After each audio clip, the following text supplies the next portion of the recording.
हाँ, तो आज के इस वीडियो में हम देखने वाले हैं कि एंगुलर एप्लीकेशन में CRUD फंक्शनैलिटीज कैसे परफॉर्म करें by using local storage. So local storage and session storage दो तरीके के वेब स्टोरेजेस हमारे पास अवेलेबल है। सो ब्राउजर की एक टेक्निक है जो यूज करके हम हमारा जो भी डाटा है हम वेब स्टोरेज में स्टोर कर सकते हैं।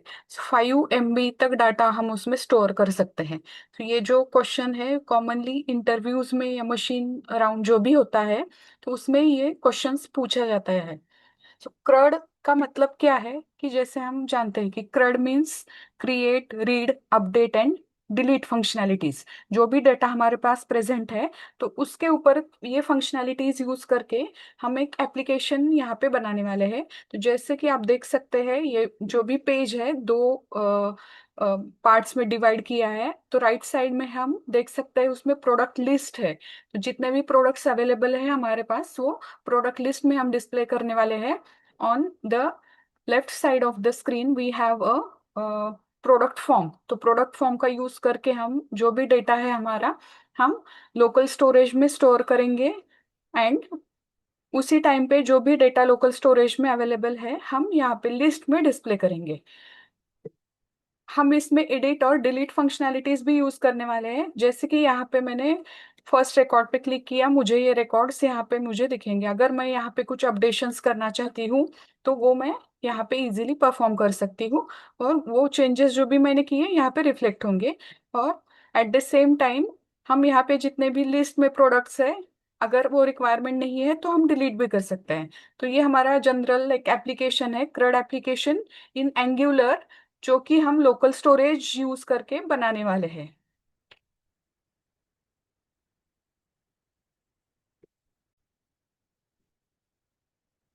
ये एंगुलर एप्लीकेशन में हम दो तरीके के फॉर्म्स हमारे पास अवेलेबल होते हैं, reactive form and template driven form.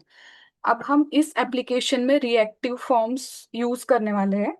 तो उसके लिए हमें कुछ जैसे कि रिएक्टिव फॉर्म्स मॉड्यूल यहाँ पे सबसे पहले हमें इंपोर्ट करना पड़ेगा। अब इस एप्लीकेशन के लिए जो भी यूआई है तो वो ऑलरेडी मैंने एआई की हेल्प लेके क्रिएट किया है।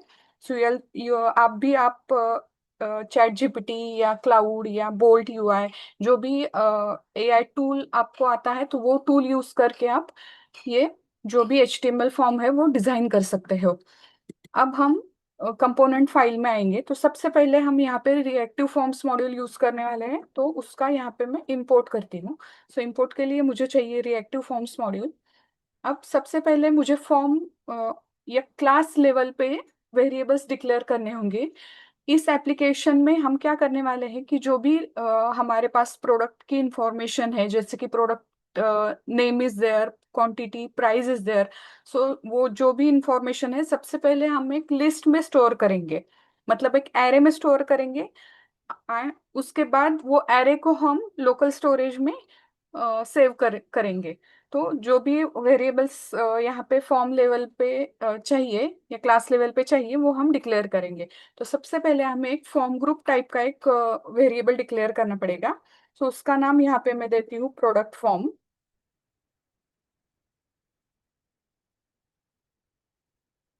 प्रोडक्ट फॉर्म नाम का एक वेरिएबल मैं यहाँ पे डिक्लेयर कर रही हूँ जिसका टाइप आएगा फॉर्म ग्रुप, क्योंकि यहाँ पे मैं रिएक्टिव फॉर्म्स यूज कर रही हूँ।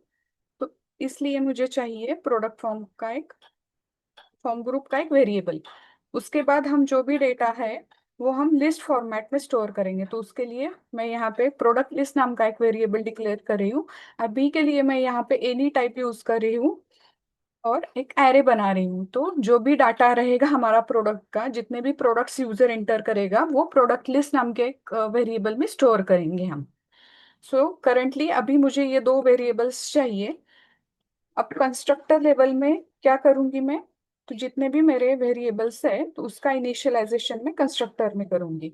अब यहाँ पे हमने यूज किया है रिएक्टिव फॉर्म्स मॉड्यूल। तो जितने भी चेंजेस यहाँ पे हम कंपोनेंट फाइल में करेंगे, जैसे कि हमें फॉर्म ग्रुप चाहिए, ऑल्सो हमें इनिशियलाइजेशन के लिए फॉर्म कंट्रोल चाहिए। सो जो भी हम यहाँ पे चेंजेस करने वाले हैं कुछ चेंजेस हमें HTML फाइल में भी करने होंगे। तो सबसे पहले हम कंस्ट्रक्टर में जो भी हमारा फॉर्म ग्रुप के जो जितने भी कंट्रोल्स है उसको हम इनिशियलाइज करेंगे। तो जो भी हमारा डाटा है, जैसे कि फॉर्म प्रोडक्ट फॉर्म है, उसमें हम नया फॉर्म ग्रुप एक क्रिएट करेंगे। So this dot product form equal to new form group का एक हम यहाँ पे एरे बना के उसमें हर एक कंट्रोल को हमारे स्टोर करेंगे। तो जैसे कि आप देख सकते हो यहाँ पे मेरे जितने भी डाटा वहाँ पे लोकल स्टोरेज में मैं स्टोर करूंगी, उस हर एक प्रोडक्ट को यूनिकली आइडेंटिफाई करने के लिए मुझे एक वेरिएबल लगेगा, और उसका नाम यहाँ पे मैंने डिक्लेयर किया है कि प्रोडक्ट आईडी। सो ये यहाँ पे मेरा यूनिक आइडेंटिफायर रहेगा।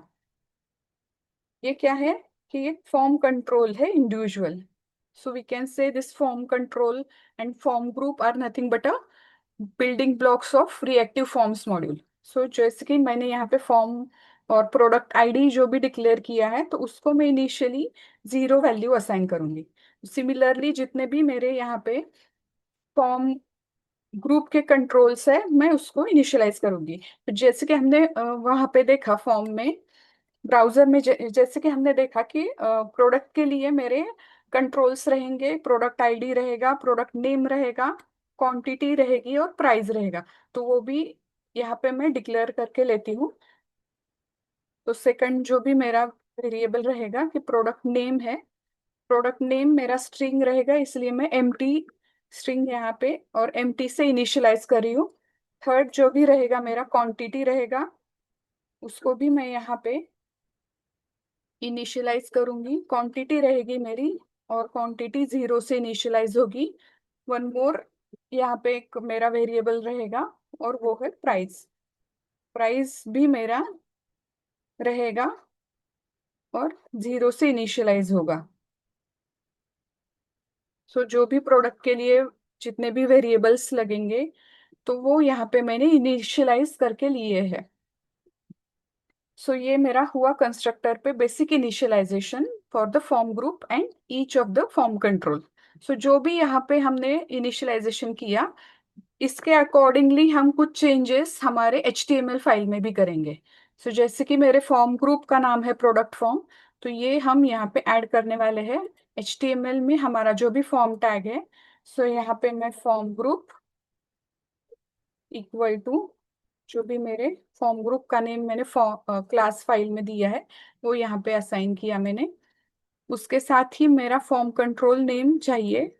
So, पहला मेरा रहेगा प्रोडक्ट नेम।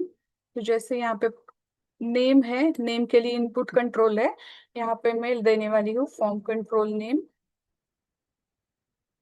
इक्वल टू मेरी वेरिएबल की वैल्यू जो भी मैंने क्लास फाइल में डिक्लेयर किया है। तो यहाँ पे मेरे 3 डिफरेंट कंट्रोल है, तो तीनों के लिए ये मैं कॉपी पेस्ट करने वाली हूँ। सिर्फ नेम जो भी यहाँ पे हमने डिक्लेयर किया है, तो वो सेम नेम यहाँ पे हम असाइन करेंगे। क्वांटिटी के लिए मैंने कर दिया है, प्राइस के लिए जो भी प्राइस वेरिएबल है यहाँ पे मैं असाइन करूंगी। सो ये कुछ चेंजेस है फॉर्म लेवल पे मैंने ऐड कर दिए हैं। अब हमारे यहाँ पे क्या रिक्वायरमेंट है, तो सबसे पहले हम क्या करेंगे, जो भी हमारा डाटा है, हम लोकल स्टोरेज से पहले डाटा रीड करेंगे। अगर हमारे पास डाटा प्रेजेंट है, तो जितना भी डाटा प्रेजेंट है उसमें हम नया जो भी यूजर ने डाटा इंटर किया है, वो डाटा हम उसमें हमारे ऑलरेडी प्रेजेंट डाटा में पुश करेंगे। और हमारे पास अगर डाटा नहीं है, दैट मीन्स हमारा जो भी डाटा है लोकल स्टोरेज का अगर नल वैल्यू है, तो हम उसमें सबसे पहले प्रोडक्ट आईडी 1 से डाटा इंटर करेंगे, और जो भी यूजर ने फॉर्म में डेटा इंटर किया है वो हम उसमें सेव करेंगे। सो ये हमारा बेसिक लॉजिक रहेगा। लोकल स्टोरेज के 2 डिफरेंट टाइप्स के मेथड्स यहाँ पे है। तो पहला है गेट आइटम, मतलब जो भी लोकल स्टोरेज में डाटा है वो हम रीड कर सकते हैं गेट आइटम नाम का मेथड यूज करके। यहाँ पे की लगेगी हमें। उसके साथ ही local storage dot set item नाम का एक मेथड है, तो उसमें भी हम जो भी जितने भी हमारे पास वैल्यू है की है, उसके साथ हम वैल्यू जो भी हमारे एरे में है, लिस्ट में है, वो हम लोकल स्टोरेज में सेव कर सकते हैं। सो मेथड का नाम है सेट आइटम, और डाटा रीड करने के लिए मेथड का नाम है गेट आइटम। तो यहाँ पे कंस्ट्रक्टर का इतना वर्क होने के बाद ऑल्सो मुझे यहाँ पे डाटा सबसे पहले तो रीड करना पड़ेगा। पहले मैं यहाँ पे लोकल स्टोरेज से डाटा रीड कर रही हूँ, तो मुझे local storage dot get item करना पड़ेगा। और माना कि मेरे यहाँ पे की का नाम अज्यूम करते कि हम प्रोडक्ट्स रहेगा। हम ये सेम की नेम बाद में सेट करेंगे। तो सबसे पहले मैं यहाँ पे लोकल स्टोरेज से डाटा रीड कर रही हूँ।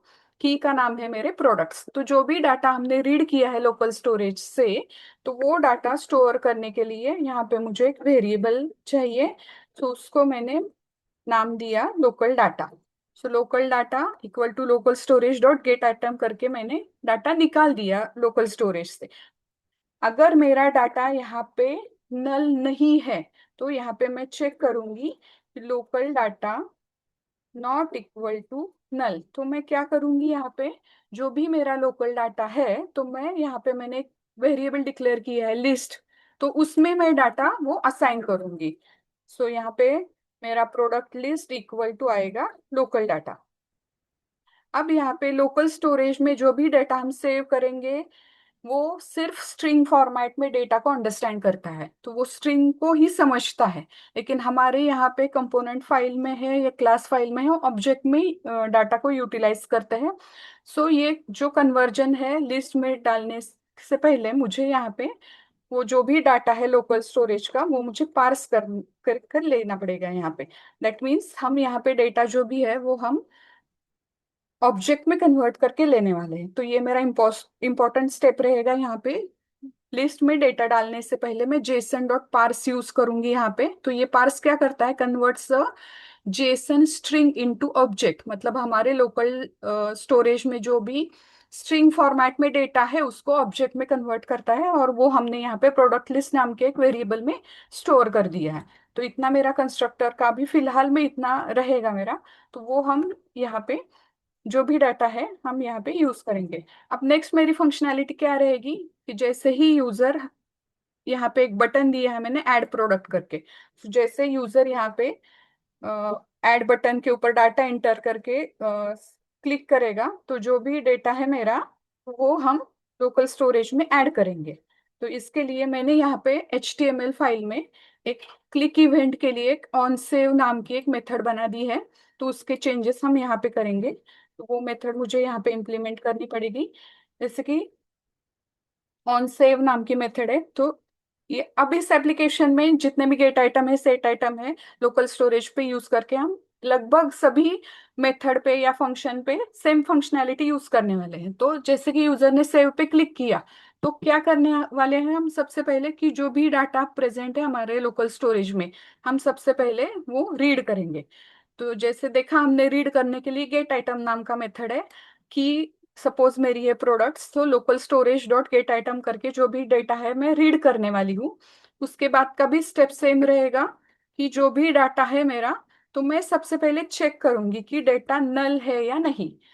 अगर डाटा यहाँ पे नल नहीं है तो मैं कुछ फंक्शनैलिटीज यहाँ पे परफॉर्म करूंगी। डाटा नल नहीं है का मतलब क्या है कि डाटा ऑलरेडी प्रेजेंट है उसमें। और नल का मतलब क्या है कि मैं फर्स्ट टाइम डाटा स्टोर करने वाली हूँ। सो इसके लिए मुझे प्रोडक्ट आईडी जो भी मैं यहाँ पे यूनिक आइडेंटिफायर ले रही हूँ, उसके लिए मुझे 1 वैल्यू देनी पड़ेगी। दैट मीन्स कि मैं पहली बार यहाँ पे रिकॉर्ड सेव कर रही हूँ, तो एक्सप्लिसिटली मुझे यहाँ पे प्रोडक्ट आईडी की वैल्यू 1 देनी पड़ेगी। अगर डाटा नल नहीं है, दैट मीन्स ऑलरेडी प्रेजेंट है, तो जितना भी डाटा है मेरा ऑलरेडी वो मैं पहले रीड कर लूंगी, और उसके बाद मेरे एरे में डेटा में पुश करूंगी। जो भी यूजर ने डेटा इंटर किया है मैं एरे में पुश करूंगी, उसके बाद मैं लोकल स्टोरेज में स्टोर करूंगी डेटा। तो ये सेम फंक्शनैलिटीज हम यहाँ पे यूज कर रहे हैं। तो सबसे पहले हम यहाँ पे नल वाला देखते हैं कि अगर मेरा डेटा ऑलरेडी प्रेजेंट है, तो क्या करने वाले हैं हम यहाँ पे, सेम स्टेप यहाँ पे करेंगे कि डाटा जो भी हमने रीड किया है तो उसको कन्वर्ट करने वाले हैं by using JSON dot parse. और यहाँ पे मैं एक वेरिएबल सपोज डिक्लेयर करती हूँ कि मेरा पार्स डाटा नाम का एक वेरिएबल डिक्लेयर किया मैंने यहाँ पे। अब मेरा क्या है कि मैं जो भी मेरी वैल्यूज है फॉर्म ऑब्जेक्ट में प्रेजेंट, तो वो मैं असाइन कर रही हूँ। तो यहाँ पे मेरे फॉर्म का नाम है प्रोडक्ट फॉर्म डॉट कंट्रोल्स। अब सबसे पहले मेरा आईडी जो भी है प्रोडक्ट आईडी का नाम यहाँ पे कॉपी किया मैंने।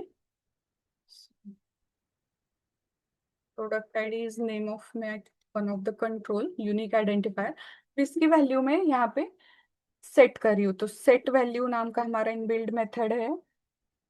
हम यहाँ पे क्या करने वाले हैं, सबसे पहले जो भी डेटा हमारे पास है, तो उसकी जितनी भी लेंथ है हमारी, सो वो लेंथ हम यूज करने वाले हैं। सो पास डेटा में मेरा डाटा है ऑलरेडी, जो मैंने रीड किया है लोकल स्टोरेज से, उसकी लेंथ मैं यहाँ पे लेने वाली हूँ, और उसमें एक ऐड करके मैं उसको as a product ID assign कर रही हूँ। तो असाइन करने के लिए मेरा यहाँ पे सेट वैल्यू नाम का मेथड है।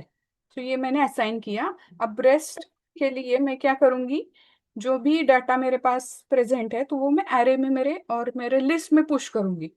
सो this dot product list dot push, push method हम यूज करने वाले हैं यहाँ पे एरे का। और मेरी वैल्यू किस में प्रेजेंट है, मेरे फॉर्म ऑब्जेक्ट में है, डॉट वैल्यू। तो यहाँ पे इतने चेंजेस मुझे करने पड़ेंगे। अब जो भी डाटा है मेरा लिस्ट में आया है करंटली, कहाँ से आया मेरा डाटा, मेरे प्रोडक्ट फॉर्म ऑब्जेक्ट में प्रेजेंट है डेटा। मतलब जो भी मेरा प्रोडक्ट आईडी है, नेम है, क्वांटिटी है, प्राइस है, so ये सब डेटा मेरा प्रोडक्ट फॉर्म में प्रेजेंट है। वो मेरा by using this line data हम वहां पे पुश करने वाले हैं।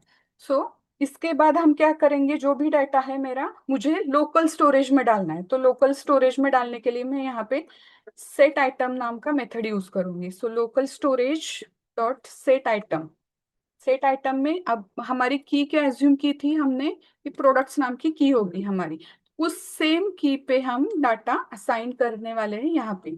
सो फर्स्ट आएगा सेट आइटम में हमारा की नेम, वो है प्रोडक्ट्स। बाद में हमारा डाटा किस में प्रेजेंट है, अभी हमने डेटा लिस्ट में डाला है, तो हम डेटा यहाँ पे वो सेट करेंगे लिस्ट।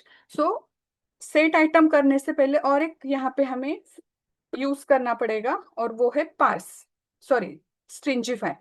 तो जेसन डॉट स्ट्रिंजिफाई क्या करेगा, जो भी हमारा ऑब्जेक्ट का डेटा है वो स्ट्रिंग में कन्वर्ट करेगा, क्योंकि हमारा लोकल स्टोरेज सिर्फ स्ट्रिंग फॉर्मेट का डाटा को ही समझता है। सो डाटा सेट करने से पहले लोकल स्टोरेज में ऑलवेज हम ये स्टेप फॉलो करते हैं कि जेसन डॉट स्ट्रिंजिफाई, और उसके बाद जो भी डेटा है हमारा, वो हम यहाँ पे स्टोर करते हैं। सो ये वाला फंक्शनैलिटी हमारा कंप्लीट हुआ कि if data is not null, अगर डेटा हमारा नल है, दैट मीन्स हम पहली बार कुछ डेटा लोकल स्टोरेज में सेव करने वाले हैं। तो क्या करेंगे, हम यहाँ पे जो भी फॉर्म कंट्रोल का ऑब्जेक्ट है मेरा, प्रोडक्ट फॉर्म, तो उसका कंट्रोल्स जो भी है कंट्रोल्स, और नेम क्या है, यूनिक आइडेंटिफायर कौन सा है मेरा, product ID. So product ID में मैं एक्सप्लिसिटली वन वैल्यू असाइन करूंगी। सो यहाँ पे प्रोडक्ट आईडी डॉट मैं यूज करूंगी सेट वैल्यू मेथड का। तो सेट वैल्यू, और यहाँ पे मैं वन वैल्यू असाइन करूंगी इसको। अगेन ये होने के बाद फिर से मुझे डेटा मेरा लोकल स्टोरेज में सेट करना पड़ेगा।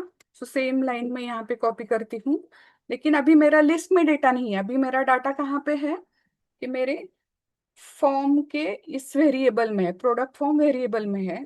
तो जेसन डॉट स्ट्रिंजिफाई हम यूज करेंगे सबसे पहले, और उसके बाद जो भी डेटा है मैं यहाँ पे दिस डॉट, मेरे वेरिएबल का नाम है product form dot value use करूंगी। तो जो भी डेटा मैं रीड करूंगी, और जो भी डेटा मेरे पास अवेलेबल है प्रोडक्ट फॉर्म नाम के वेरिएबल में है, और वो मैं लोकल स्टोरेज का सेट आइटम मेथड यूज करके उसमें डेटा सेट कर रही हूँ। सो ये जितने भी चेंजेस है यहाँ पे, हम एक बार यहाँ पे ब्राउजर में देखेंगे कि क्या क्या हमने चेंजेस किया किया है, और वो वर्क कैसे होता है।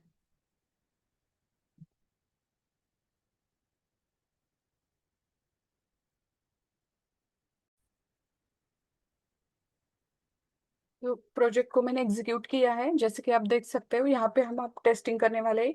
इस कोड में मैंने एक डीबगर ऐड किया है, ऑन सेव मेथड पे फर्स्ट लाइन पे ही मैंने डीबगर ऐड किया है, ताकि हम चेक कर सके कि हमारा फ्लो कैसे हो रहा है। तो सबसे पहले हम इसको इनेबल करेंगे। प्रोडक्ट में एक एंट्री में कर रही हूँ यहाँ पे, फॉर एग्जांपल मैंने पेन की एंट्री कर दी, क्वांटिटी सपोज 10 है, और प्राइस मेरा फॉर एग्जांपल 100 है। तो जैसे मैं ऐड प्रोडक्ट के ऊपर क्लिक करती हूँ, ये मेरा डिबगर एक्टिवेट हुआ। अब मैं लाइन बाय लाइन अगर एग्जीक्यूट करती हूँ, तो मेरा लोकल स्टोरेज का जो भी डाटा है, दैट मीन्स प्रोडक्ट्स की नाम के की से हम डाटा वहां से रीड कर रहे हैं, गेट कर रहे हैं, तो वो मेरा नल है, क्योंकि हमने कुछ डाटा अभी तक सेव नहीं किया है। जैसे आप देख सकते हो यहाँ पे की जगह पे और की टैब के ऊपर कुछ डाटा अवेलेबल नहीं है। सो हम उसमें नल वैल्यू अगर है तो हम क्या कर रहे हैं वहां पे, हम पहले उसमें सेट वैल्यू करके एक जो भी फॉर्म का कंट्रोल है उसमें हम वन आइडेंटिफायर प्रोडक्ट आईडी के लिए डाल रहे हैं, प्लस हमारा जो भी यूजर ने डाटा एंटर किया है, जैसे कि प्रोडक्ट नेम, क्वांटिटी, प्राइस, जो भी यूजर ने एंटर किया है हम उसमें वो वैल्यू असाइन कर रहे हैं। अब यहाँ पे ये वैल्यूज, जितने भी वैल्यूज है, ये वैल्यू आप देख सकते हैं यहाँ पे ऑब्जेक्ट के फॉर्मेट में है, तो वो हम सेट आइटम यूज करके हमारे लोकल स्टोरेज में सेव कर रहे हैं। तो जैसे अगर हमने यहाँ पे चेक किया, हमारे प्रोडक्ट्स में एक डाटा हमारा आ चुका है जो भी अभी यूजर ने यहाँ पे एंटर किया है। अब रेस्ट वाली जो भी फंक्शनैलिटीज है, जैसे कि सबसे पहले हम क्या करेंगे, जो भी डेटा हमने एंटर किया है अभी तो यहाँ पे नहीं दिख रहा है क्योंकि ये वाला जो भी है स्टैटिक डाटा है, तो हम क्या करेंगे, जो भी डाटा हमारा लिस्ट में प्रेजेंट है उसको हम इटरेट करेंगे लूप यूज करके एचटीएमएल फाइल में। सो लूप यूज करने के बाद हमारा जो भी लिस्ट में डेटा अवेलेबल है तो हम यहाँ पे इटरेट करके यहाँ पे शो करेंगे, तो वो टास्क हम सबसे पहले करने वाले हैं। डेटा हमारा प्रेजेंट है यहाँ पे। सो अभी हमें यहाँ पे कुछ चेंजेस करने पड़ेंगे। जैसे कि ये देख रहे हो आप, स्टैटिक डेटा है यहाँ पे अभी, तो कुछ चेंजेस यहाँ पे मैं करूंगी। हमें यहाँ पे @for यूज करना पड़ेगा। अब यहाँ पे मेरा रहेगा आइटम ऑफ, मेरा वेरिएबल का नाम है लिस्ट, प्रोडक्ट लिस्ट। सो ये मैंने कॉपी किया, यहाँ पे मुझे ट्रैक करना पड़ेगा, $इंडेक्स में लेती हूँ। अब मैं पूरा यहाँ पे रो को इटरेट करूंगी, जैसे कि एक रो के ऊपर मेरा ये डाटा रहेगा, और इंटरपोलेशन का यूज करके मैं यहाँ पे जितना भी डाटा है, जैसे कि मेरा ये क्या है, मेरा प्रोडक्ट का नाम है, तो मैं आइटम डॉट यहाँ पे प्रोडक्ट नेम यूज करने वाली हूँ। ये क्या है, मेरी क्वांटिटी है, सो यहाँ पे आइटम डॉट क्वांटिटी यूज करने वाली हूँ। लास्ट वन इज मेरा प्राइस, तो आइटम डॉट प्राइस यूज करने वाली हूँ। वेरिएबल का नेम जस्ट मैं यहाँ से कॉपी कर देती हूँ, प्रोडक्ट नेम। पहला मैं यहाँ पे प्रोडक्ट नेम असाइन किया, दूसरा मैंने क्वांटिटी के लिए किया, एंड लास्ट वाला जो भी है मेरा प्राइस। तो ये चेंजेस हम यहाँ पे लूप को इटरेट करके जितने भी हमारे चेंजेस है, हर एक रो में जितना भी डेटा अवेलेबल है लोकल स्टोरेज में वो हम असाइन कर रहे हैं। अब यहाँ पे जस्ट मैं स्टैटिक की जगह पे मैं $इंडेक्स कर रही हूँ।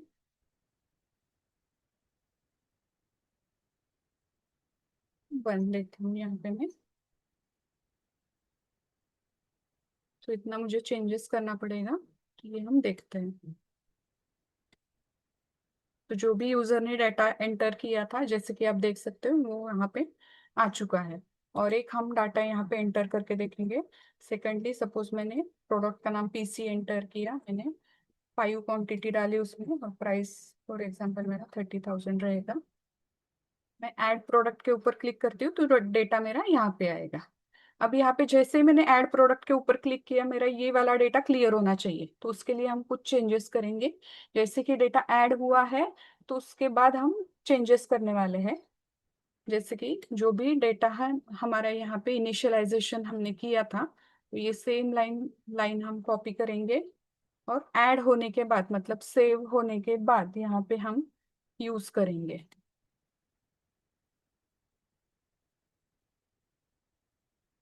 तो ये कुछ चेंजेस है, तो जिसमें से वो जैसे भी डेटा यूजर एंटर करेगा तो वो फॉर्म के कंट्रोल्स क्लियर हो जाएंगे या फिर से इनिशियलाइज हो जाएंगे।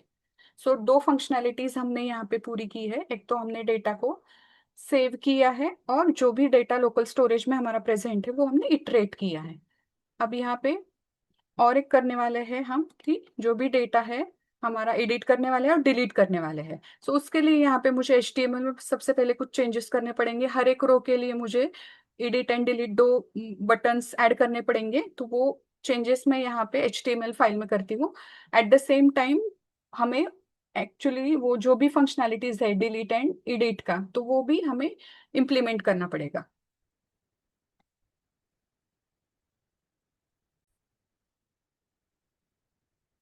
तो अब यहाँ पे मैंने एडिट और डिलीट के लिए कुछ चेंजेस किए हैं। आई विल क्विकली एक्सप्लेन कि क्या क्या चेंजेस किए हैं यहाँ पे मैंने। तो एक तो हमें एडिट एंड डिलीट के लिए यहाँ पे दो बटन्स चाहिए हर एक रो के लिए, तो दो बटन्स यहाँ पे ऐड किए हैं मैंने, और उसके ऊपर क्लिक इवेंट के लिए मैंने कुछ फंक्शंस यहाँ पे लिखे हैं। सेम फंक्शंस मैंने यहाँ पे कॉल किए हैं। एडिट के लिए हमें क्या चाहिए कि जो भी हमारा फॉर्म का डाटा है, तो वो हमें मतलब एक सबसे पहले फॉर्म का डाटा हम एक वेरिएबल में असाइन करेंगे, और उसमें जो भी चेंजेस है वो हम चेंजेस करेंगे। अब यहाँ पे मैं दिखाती हूँ लोकल मतलब अपडेशन के लिए, एडिट के लिए हमें क्या क्या करना है। तो जो भी डाटा है लोकल स्टोरेज से, डाटा हम पहले रीड करेंगे।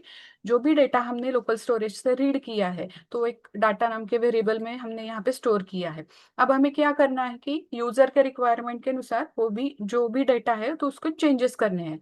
तो सबसे पहले कौन से एंट्री में हमें चेंजेस करने हैं, तो उसके लिए हमें जो भी लिस्ट है हमारी अवेलेबल डाटा की, तो उसके यहाँ से हम पहले फाइंड इंडेक्स मेथड का यूज करके, जिसमें भी हमें जिस रिकॉर्ड में हमें चेंजेस करने हैं उसका इंडेक्स हम पहले सबसे पहले निकाल के रखेंगे। तो इंडेक्स नाम के वेरिएबल में हमने वो ले लिया है। अब वो वहाँ पे यहाँ पे हम चेंज करने वाले हैं, मतलब वो डेटा हमारा अवेलेबल है कि नहीं पहले चेक करेंगे हम। तो फॉर्म से डेटा हमने रीड किया, और जो भी डेटा है हमारा लोकल स्टोरेज का, तो उसको वो असाइन किया है। तो फॉर्म में हमारा अपडेटेड रिकॉर्ड्स जो भी यूजर ने अपडेट किया है वो रिकॉर्ड्स आएगा, और वो हम डायरेक्टली लोकल स्टोरेज में जो भी हमने निकाल के रखा है लोकल स्टोरेज से, तो उस डेटा को वो हम असाइन करेंगे at the location of index. तो इंडेक्स क्या है हमारा, फाइंड इंडेक्स यूज करके हमने कौन से मतलब किस नंबर के रिकॉर्ड के लिए हम चेंज करने वाले हैं, वो हमें यहाँ पे मिलने वाला है। तो जैसे हमने यहाँ पे वो डेटा को असाइन किया, उसके बाद हम सेम फंक्शनैलिटी करने वाले हैं फिर से, कि फिर से डेटा हमारा लोकल स्टोरेज में सेव करने वाले हैं। तो उसके लिए सेट आइटम मेथड लगेगा, और हमारे एक यहाँ पे अभी फ्लैग यूज किया है मैंने कि इस फॉर्म के लिए, और मतलब save and update button use किया है। तो उस बटन यूज करने के लिए हम एक फ्लैग या एक वेरिएबल डिक्लेयर किया है। तो उस वेरिएबल की वैल्यू ट्रू एंड फॉल्स हम जैसे कि रिक्वायरमेंट है उसके हिसाब से हम ये चेंज करने वाले हैं। तो इनिशियली फॉर्म लेवल पे या क्लास लेवल पे हमने उसकी वैल्यू ट्रू की है। यहाँ पे जैसे यूजर क्लिक करता है एडिट बटन के ऊपर, उसकी वैल्यू हम फॉल्स करते हैं, और फंक्शनैलिटी होने के बाद हम फिर उसकी वैल्यू ट्रू सेट करने वाले हैं। सो इतने चेंजेस यहाँ पे करेंगे हम। एंड वन मोर फंक्शनैलिटी जो डिलीट है हमारा, तो डिलीट के लिए हम HTML फाइल से मतलब जो भी रिकॉर्ड डिलीट करना है उसका आईडी हम लेंगे, मतलब वहां से हम पास करेंगे, यहाँ पे जो भी आईडी हमारा यहाँ पे आएगा। तो सबसे पहले हम कंफर्म बॉक्स का यूज करेंगे। यूजर से हम पूछेंगे कि are you sure to want to delete this record. अगर उसका रिप्लाई यस आता है, ओके आता है, तो ही हम रिकॉर्ड डिलीट करेंगे, नहीं तो नहीं करेंगे। तो रिप्लाई ओके आने के बाद मतलब इसकी वैल्यू ट्रू आने के बाद हम क्या करेंगे कि हमारा फाइंड इंडेक्स मेथड यूज करेंगे। सो यहाँ पे हमने लिस्ट में हमारा डाटा अवेलेबल है, तो लिस्ट में हम फाइंड इंडेक्स का यूज करके पहले हम इंडेक्स निकालेंगे कि कौन सा डेटा हमें डिलीट करना है, और हमारा जो भी लिस्ट में डेटा अवेलेबल है उसके ऊपर हम स्प्लाइस मेथड एरे का यूज करेंगे। तो जिसके लिए दो पैरामीटर्स चाहिए, एक तो हमें कौन सा रिकॉर्ड डिलीट करना है उसका इंडेक्स चाहिए, और कितने रिकॉर्ड्स डिलीट करना है। करंटली हमें एक रिकॉर्ड डिलीट करना है, तो हम यहाँ पे सेकंड पैरामीटर उसको एक दिया है। और उसके बाद सेम फंक्शनैलिटी हमारी रहेगी कि लोकल स्टोरेज में डेटा हम सेट करेंगे, मतलब जो भी हमने डेटा डिलीट किया है उसके बाद जो भी रिकॉर्ड आएगा हमारा लिस्ट फॉर्मेट में जो भी डेटा है, तो हम उसमें लोकल स्टोरेज में सेव करेंगे। एंड ये है कि डेटा हमने फिर से डेटा को इनिशियलाइज करने के लिए ये वाला यूज किया है। सो इतने चेंजेस मैंने यहाँ पे किए हैं। I will show you the UI part. तो जैसे कि यहाँ पे देखते चार एंट्रीज है हमारी यहाँ पे। हम यहाँ पे जो भी डेटा है हमारा एप्लीकेशन टैग में हम देख सकते हैं प्रोडक्ट्स नाम के, हमारे हमने जो भी की असाइन की है लोकल स्टोरेज को, वो यहाँ पे हमने डेटा हम यहाँ पे देख सकते हैं। तो जैसे कि अगर मैं चाहती हूँ कि मैं पेन वाले रिकॉर्ड को एडिट करूँ, तो मैं यहाँ पे मैंने क्लिक किया, पेन वाले रिकॉर्ड्स मेरे इस फॉर्म में आ गए। तो अगर मैं क्वांटिटी यहाँ पे 6 की जगह पे मैं 4 कर रही हूँ और अपडेट प्रोडक्ट के ऊपर क्लिक कर रही हूँ, तो ये डेटा मेरा यहाँ पे चेंज हो गया। एट द सेम टाइम अगर मैं सपोज लास्ट वाले रिकॉर्ड को डिलीट करनी हूँ, तो मैं यहाँ पे मैंने उस रिकॉर्ड के लिए डिलीट बटन है, डिलीट को मैंने क्लिक किया। अब यहाँ पे वो प्रॉम्प्ट आया कि मुझे रिकॉर्ड को डिलीट करना है या नहीं। अगर मैं कैंसिल कर देती हूँ, यहाँ पे कुछ नहीं चेंजेस होंगे। अगर मैंने यहाँ पे ओके कर दिया, तो वो कीबोर्ड वाला रिकॉर्ड हमारा जो भी हमारे लिस्ट है, तो वहां से टेबल वाली लिस्ट है प्लस हमारा जो भी लोकल स्टोरेज का डाटा है, वहां से वो डिलीट हो जाएगा। सो ये जो भी एप्लीकेशन है लोकल स्टोरेज यूज करके, बेसिक फंक्शनैलिटी जो भी है यहाँ पे हमने डिजाइन की है। Just go through each and every step. यहाँ पे आपको मतलब ये दो मेनली यहाँ पे पार्ट्स है, एक तो सेट आइटम यूज करना है, और सेकेंडली हम डेटा रीड करने के लिए गेट आइटम यूज करते हैं। एंड उसके जो भी अकॉर्डिंगली मेथड है, प्लस हमने यहाँ पे मतलब एरे के ऊपर मैनिपुलेशन करने के लिए जैसे फाइंड इंडेक्स यूज किया है, देन हमने यहाँ पे यूज किया है स्प्लाइस यूज किया है। तो ये मेथड्स आपको एक बार यहाँ पे चेक करने पड़ेंगे। सो ये एप्लीकेशन है, हम यहाँ पे इस एप्लीकेशन को इसमें हमने क्रड फंक्शनैलिटी यूज की है। So thank you.